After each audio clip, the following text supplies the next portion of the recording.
Thank you guys really for having me. Who wants to be a millionaire in here? I see a raise of hands. Who wants to put $1 million in their bank account? Everybody, right? Who would prefer to be happy over having money? Raise your hand. Who wants to be happy and have $1 million? Everybody, right? Well, I can tell you that it is very hard to make $1 million or multiple $1 million from working for somebody. You know, not that you can't be happy and that can't be a good life, but if you really want to achieve big and shoot for the stars, creating your own business, being an entrepreneur is the way to get there. And literally, the way to do that is to push and fight for it. And nowadays, we have the internet, which is crazy because there is more opportunity now than there's ever been before to actually achieve that. And you can literally do anything you want because of the internet. If you want to learn, if you want to make an internet business where you reach a lot of people, if you want to promote yourself through it, you know, like it used to be where you needed this crazy good location if you wanted to be, you know, have a good business. But nowadays, with the internet, people can find you wherever you are. So they can come to you even if you have a bad location. So it's a game changer, it really is. A little bit about myself, I grew up poor. My dad left when I was young, and my mom raised us, me and my sister. She cleaned houses, cleaned toilets. We were like latchkey kids where, you know, we were home alone a lot, and, you know, kind of grew up like the school of hard knocks, you know. So we never had money in my family. I didn't even think about making money until I had a family or got married and my wife wanted to have kids, and it kind of dawned on me, like, I'm going to need to make a lot of money to pay for these kids. And I was working a job that just didn't provide for that. So I was working in corporate America. I was making okay money. You know, I wasn't like killing it or anything. Wasn't starving, paying rent. But there was no light at the end of the tunnel for me. There was no retirement. You know, the days where you work for a company for 30 years and you have a retirement plan, like those days are mostly gone. So there is no light at the end of the tunnel for most people, you know? It's like you work, and then you die. You know, there's not this like, I'm gonna retire and then you're gonna have this like retirement fund coming in. And I was really scared because I'm like, how am I gonna provide for my family? You know, how am I gonna provide for my kids? How am I gonna provide for them when, you know, they're older? You know, how am I gonna pay for their weddings, colleges, whatnot? So I was stressed out, like almost freaking out. And it dawned on me when one day I slept at my friend's house. We had a little bit of a party, and I woke up in the morning and I realized that the hair on my legs was gone. There was a strip of hair on my legs on each side that was it looked like somebody shaved my legs. And so I asked my friend, I'm like, dude, did you shave my legs last night? Like, what? He's like, no. And in my mind, I'm thinking, like, even asking the question, I was like, that's ridiculous. So I went to a dermatologist, and she's like, that's from stress. You were stressed out.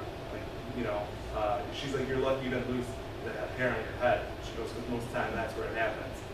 So it kind of dawned on me, like, I was doing a job in corporate America that I didn't love, I wasn't passionate about, and it was making me stressed out, you know, and not having any light at the end of the tunnel. There was no future for me. So I went to a mentor of mine, somebody who lives in a mansion. It was my friend's father-in-law. He was in California at the top of a mountain. He retired at 55 years old, very wealthy guy. And I said, you know, I need some guidance. Like, what can I do to set up my future? And he goes, what do you love? And I was like, he's like, don't think about it. He's like, just answer the question, what do you love? And I was like, I love food. He goes, bingo, that's it. He goes, if you can find out what you can do in food and make the most money, he's like, you'll never work another day in your life. So then I was like, okay, which is a huge thing. Knowing what you love and what you're passionate about is a huge first step. But how do you make money at that? You know, that's where the challenge comes in. And at this time, I had $4 in my bank account. We're living paycheck to paycheck. You know, I don't even know really how I was gonna, you know, pay rent next month kind of thing. So I was like, okay, what do I gotta do to make money in food that I love?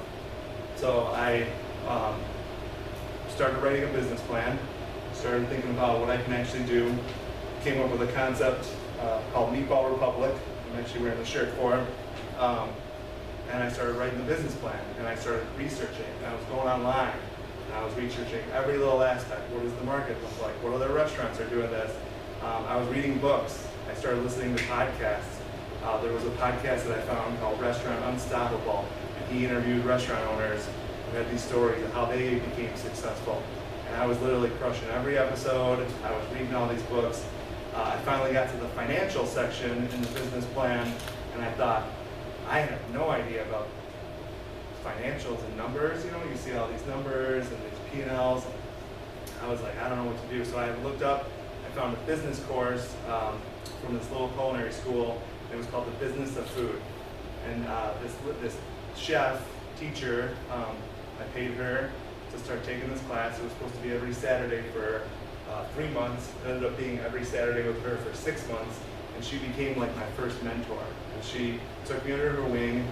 She taught me all the behind the scenes financial part of owning a restaurant and a business. She taught me how to do food math, how to do a P&L, how to do cash flow statements, balance statements, and then she pushed me to open up a little pop-up stand. So I opened up this little pop-up thing with a little amount of money, got insurance, got health approval, and started selling meatballs on the street. You know, so I'd go to work, I'd come home, pack up all my stuff, rush over to this food festival, set up, start selling meatballs, and that's kind of how it spun for me. And I was still broke at this time, like super broke. But the meatballs were like a success. I was using this like little pop-up to basically test the market to see if the concept that I had come up with was actually viable and that people wanted it. And the first day was kind of slow. The second week, a little busier. By the third week, I had a line. By week 4, I was already selling out meatballs. I would literally set up at 5 o'clock. The line would form at 6. By 8 p.m., I was sold out. And then I did that for about a year while working full time. I kind of realized, like, okay, it was good that I tested my concept, but it wasn't going to get me to where I needed a brick and mortar. I thought to actually make some money. So I started a Kickstarter campaign, got the Kickstarter campaign, was super successful, reached out to everybody I knew to give me some cash, got $20 from this person, $10 from this person, and we were starting to try Meatball Republic. Going back to what Mr. Soderstrom was saying, the Meatball Republic didn't work out. We signed a lease at a place, and the tenant who was in the space never moved out. We kind of did it on this handshake deal. We spent a lot of money to kind of get this thing up and going, and it just never worked out. So that was like my first failure. But then I thought, okay, well, we just need to keep looking for spaces. And we were looking all over the place. And finally I get a call from my friend, and he says, hey, there's this great location in Oakland on 95th Street. It's a restaurant called Brewster's that's just not working out, and it's going under. Would you be interested? So I went and saw it, and I thought, oh man, this would never work for Meatball Republic, ever. It was over-the-counter service, it was different, and he goes, is there anything else we could do? At the time, I was addicted to these Nashville hot chicken sandwiches, and I thought, oh man, I am in love with these Nashville hot chicken sandwiches. And my buddy goes, what's that? And I was like, well, I told him all about it. I'm like, let me kind of dive into it a little more. So I wrote up a business plan. This is still, by the way, I had no money. So imagine, like, I'm still paycheck to paycheck. I'm just like shooting for the stars. And so I started writing this business plan out, and halfway through I call him up and I'm like, hey, this is a hit. Like, I keep doing research, and the more research I do, the more I'm convinced that this will work in any neighborhood you put this thing in. And he was like, okay, well, let's explore it. So I kept writing the business plan, kept looking for stuff. We started, putting everything together, and ended up signing a lease for that space on 95th Street. We got the money, which actually the first round of money that we got fell through. So I ended up having to go to my parents and borrow some money from them. And then I had to, borrow from I was literally calling everybody. Can I borrow $1,000? Can I borrow $5,000? Can I borrow $10,000? So we did it on a shoestring budget. I got the keys September 1st of 2017. By November, 2 months later, we were open up. We opened up without a sign. I didn't have money for a sign, so we opened up with no sign.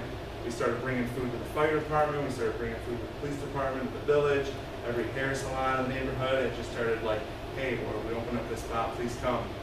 And it was really slow for a few months. More people started coming, then more people started coming. Next thing you know, I get a call from Windy City Live, ABC. They wanted us to come do a segment on there, go on Windy City Live. As soon as the TV show aired, it was, phones started ringing, people started coming. Next thing you know, the Hungry Hound came, did a segment on us, and then things went bonkers. I mean, literally flying around the building.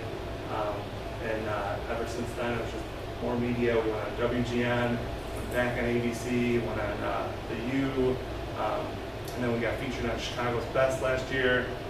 That was a game changer for us. We ended up winning Chicago's Best Sandwich of 2018, and then all of a sudden the second location came available. Opened up our second location in Elmhurst. Same thing, did it on a shoestring budget. Still paycheck to paycheck, but now I'm moving towards my goal. I'm building and building and building. Then all of a sudden a third location came up in the loop. We just opened up over the summer. And right now I'm working on our fourth location. And we just put out a letter of intent for our fifth location. So in 2 years, we're going to have 4 locations when we hit our anniversary. And by next March, we'll have our fifth location.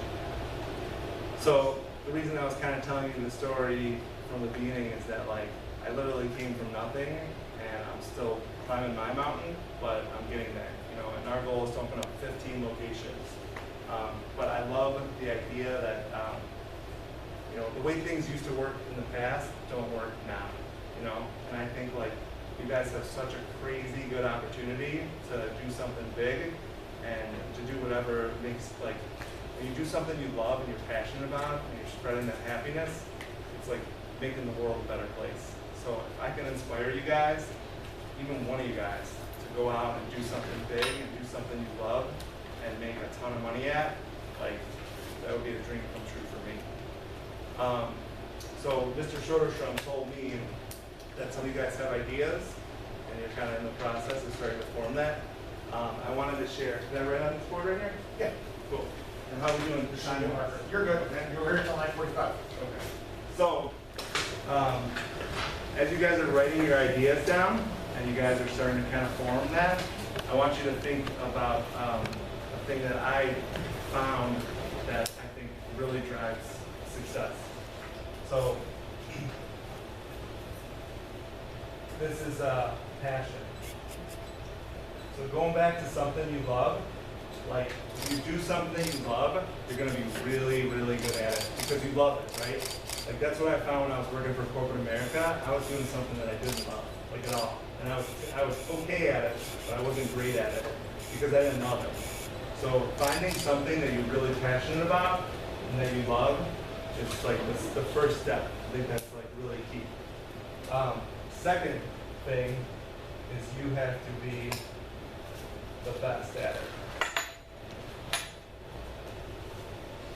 So not only do you have to love what you do, you have to be the best at it. And it's easy to get there and always be perfecting this when you're the best. There's so much competition nowadays that you have to be the best.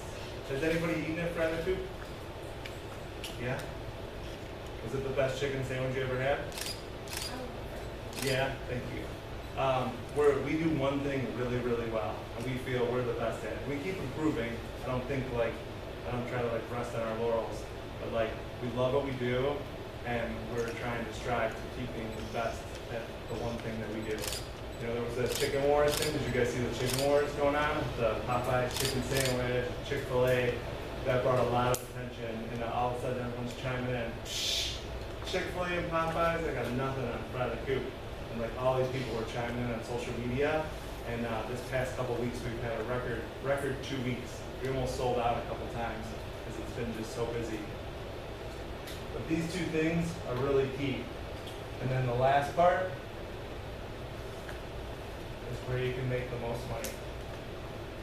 And this is important too, because if you do something you're passionate at and you're the best at it and you can't make money, it's not going to be a successful business. Like video games. Who likes to play video games? Yeah. Cool. If you love video games and you're really good at it, it's really awesome. but you're not going to make that much money at it. Maybe there's a few select couple people that make good money winning video game tournaments or whatever. That's great, but it's not really a viable business. So these three things are very key, and this intersection right here is your sweet spot. So that is a great company.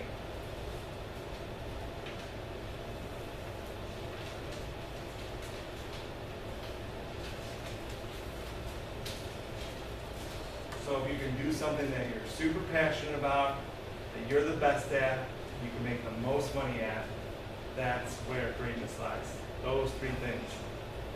And the money part, don't fall in love with money. Money's super important, profit's important, but it's not everything. You should be chasing success. If you chase success, money will follow. And to put that in perspective, like blood, your blood in your body. Like blood's important, right? But you don't love blood, you don't like obsess over blood. But like if I took the blood out of you, you would die, right? You need blood to live. That's kind of like money and profit. You need profit to survive, you need money. You need that cash, you need cash flow, money coming in. But it's not the most important thing, but you definitely need it or you're gonna die. And it's just like blood. Blood's super important to your body, but if you didn't have it, you would die. So, but don't fall in love with money. Money's a thing you definitely need and you have to focus on it, but chase success and money will follow. The other part of this is, so these things are important, but to keep moving forward, you need hard work,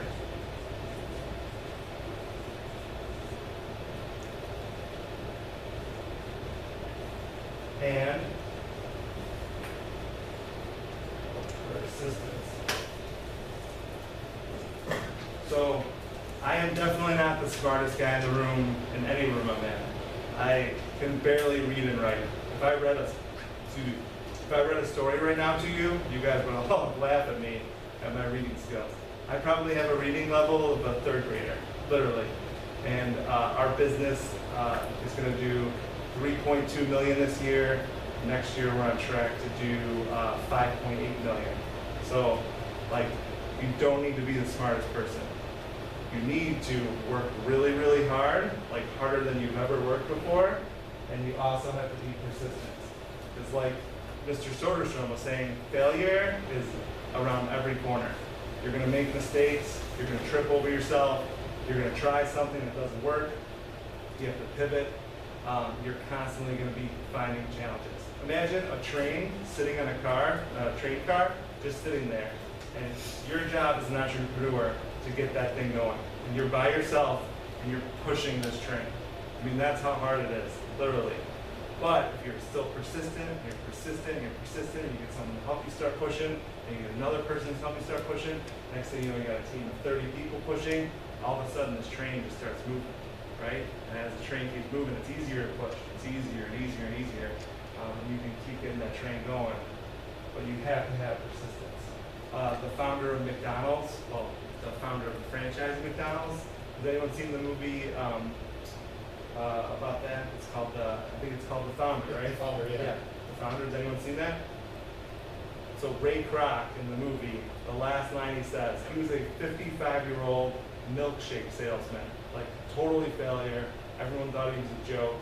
And he, from the time he was 55 to the time he was 73 years old, so 17 years later, he went from being broke to owning the San Diego Padres, right? So how did a guy who's a milkshake salesman, a failure, a joke in the community, go from being nothing to owning a baseball team 17 years later? He credits it to persistence. And literally, he was super persistent. He just never gave up. You know, no matter how many people told him no, and trust me, everyone's going to tell you no, over and over and over again. He just kept pushing and kept pushing and kept pushing. So these two things coincide with this to kind of move forward. The other thing I wanted to kind of One in that white section over there too. I can run this too? Yeah. Cool. So the first day that we got funding for hlrEntrepreneurship19fryTheCoop, I was on cloud 9. So I get the phone call and they were like, hey, we got 100 grand for you. Like we're a green light. And I couldn't believe it. I remember I was driving, I was like so happy. It was like a beautiful summer day and I was like ecstatic. I got my funding. Like finding funding is super, super hard. Before hlrEntrepreneurship19fryTheCoop, I was pitching investors on Meatball Republic, and I pitched over 100 investors. They all told me no. They were like, hey, you seem like a good kid, but I'm not giving you money. I heard that all the time. Or like maybe, you know, we'll pass this around or I'll talk to some people, but it ended up always being no. And the point is the day that I got the phone call, and hey, we got cash for you, we're gonna fund hlrEntrepreneurship19fryTheCoop, I was like on cloud 9, so happy.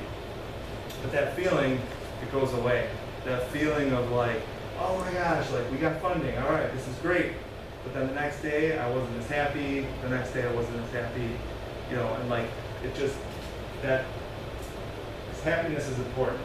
So what I realized in this whole journey so far is that where true happiness lies is in progress. So when you have something to hope for, you have something to work towards. So like milestones are great, right? But like once you get to this trophy and you win it, you win your race, you get the funding, you open your business, whatever the case is, that's great and all. And those are things you should celebrate. But then it should be always what's the next step. So literally like here's you going up your mountain and boom, you get your money. Boom, you're working towards it, finally you open your store. Then you need to hit other sales. Boom, boom, boom. Maybe you open up other stores. But the point is, this is your mountain, and true happiness lies when you're in progress. So it's good to have milestones, it's good to set goals and to hit goals, but really, as you climb your mountain, as your journey lies, this is where true happiness is. It's in progress and always progressing towards something. Always have something to hope for, always have a goal to hit. When you hit a goal, set a bigger goal for yourself. You know, keep going up the mountain. There was a conference of CEOs in Colorado a few years ago. And the main speaker, he asked everybody, he goes, you know, first question, he goes, how many of you have hit your financial goals? Raise your hand. And almost 90% of the room raised their hand. And he goes, okay, how many of you are happy right now? And we're talking old men, you know, old guys who have their companies, their CEOs, you know, and about 20% of the hands went up. And then the whole weekend during this conference, all these old guys were talking about the good old days when they were hustling and when they were working towards something, you know, when they were like, you know, actually in the grind, you know what I mean? So these guys who are rich guys, they made it to their top of their mountain, but in their mind, the good old days was when they were here doing this, climbing that mountain. So always be thinking in your mind that this is real happiness is. It's not when you get, you know, millions of dollars in your bank account and, you know, you buy your G6 or whatever. It's when you're working towards something. So progress is super important.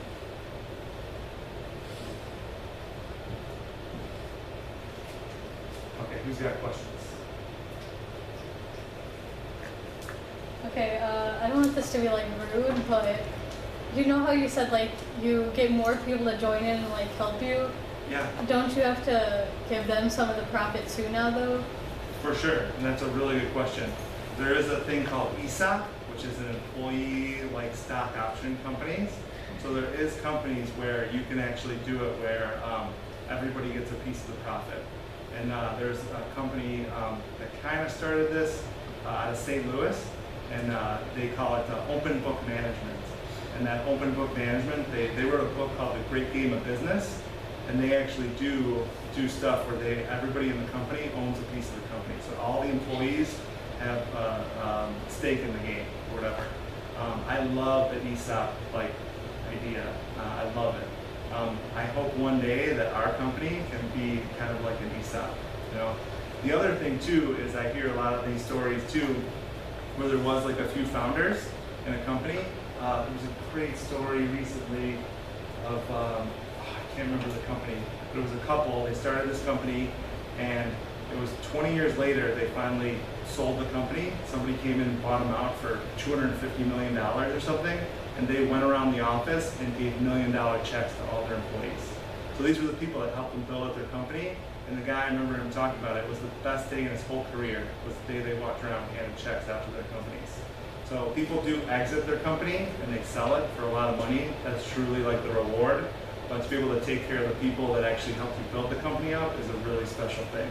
So you're right. And we do, like now, we do bonuses. We do different things where we give people gift cards. Like we try to give back. You know, one of our prep cooks is a UFC fighter, loves UFC. We bought tickets for him and his girlfriend. They were $800 for tickets for him to go to the UFC and sit up front. But we were like, you know what, you were killing it. You know, we want to do something special for you. And you try to always do something where you're giving back to your team, for sure. I think it's really important. It's not so easy to do in the beginning though, because when you're working and when you're a startup business, it's hard to, you're kind of working, you're doing more with less. So I think once you get to a point where you're in a better position, that's when you can really start helping the people that help you grow your company, for sure. And that's a good question. I got two questions. Yeah. How long did you work a full-time job for, and can I do this during college? Absolutely, for sure. So it took me 5 years from the time I was like, I'm going to open up a restaurant until I actually opened up a restaurant. And I worked full-time that whole entire time. So I was literally going to work 7 to 4 every day, and then on the nights and weekends, I would just write my business plan. I would read books. I would go online, research, watch documentaries, listen to podcasts. I was pitching investors on the weekends. I would leave. I remember one time I left work for lunch to go meet this guy and pitch him, and my boss was like, "Where the hell were you? Like, you've been gone for 2 hours," and I couldn't tell him. I couldn't be like, "Oh, I was trying to pitch an investor to start a company." So yeah, I mean, if you think about it, I forget how many hours are in a week. So if you're awake for 16 hours a day for 7 days a week, and you're only working 40 hours a week, right? Or going to school 40 hours a week, say you're even doing an extra 50 hours a week, you still have plenty of time to work on other stuff, for sure. And normally, you're tired, so you like will watch TV or play video games or go hang out with friends, which is all good, but if you really want it, you got plenty of time to do that. And I think doing it while you're going to school is even better, because you're accomplishing something, but you're also hustling, Is there a degree that would be best for opening up a business? When I went to college, I graduated in sociology and criminal justice. I didn't use any of that for what I'm doing now. But I think one thing I would have done is take a lot of accounting classes or different business classes. Definitely the whole financial thing, to learn what a P&L is, to learn how to do a balance sheet, to learn to wrap your head around cash flow statements.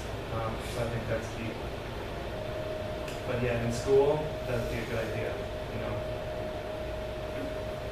Yes. Has there ever been a point where you want to stop? Oh, gosh, every week.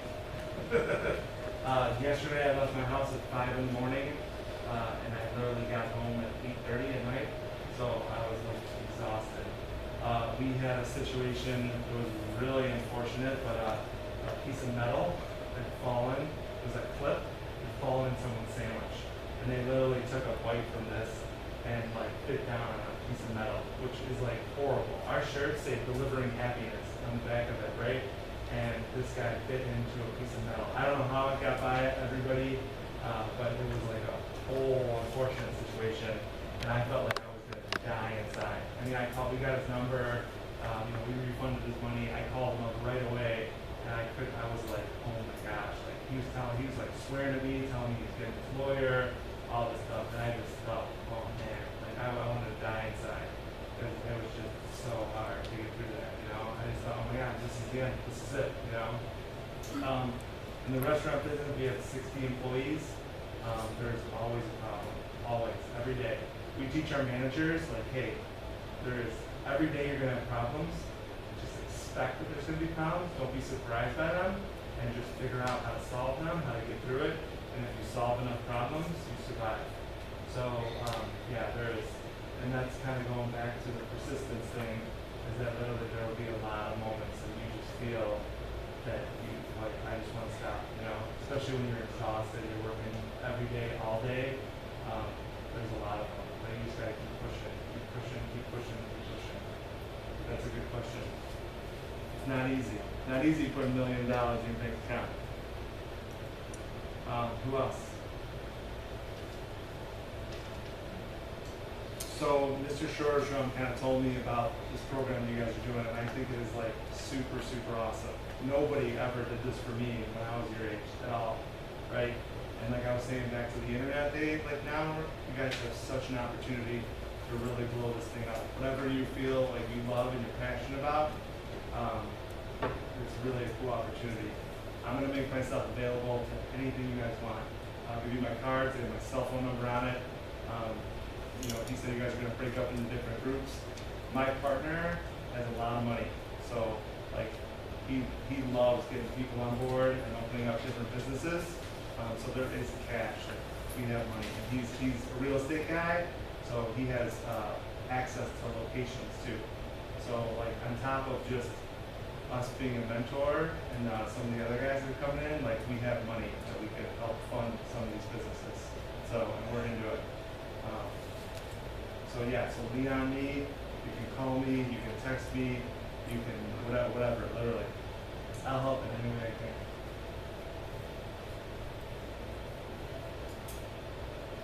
Any other questions?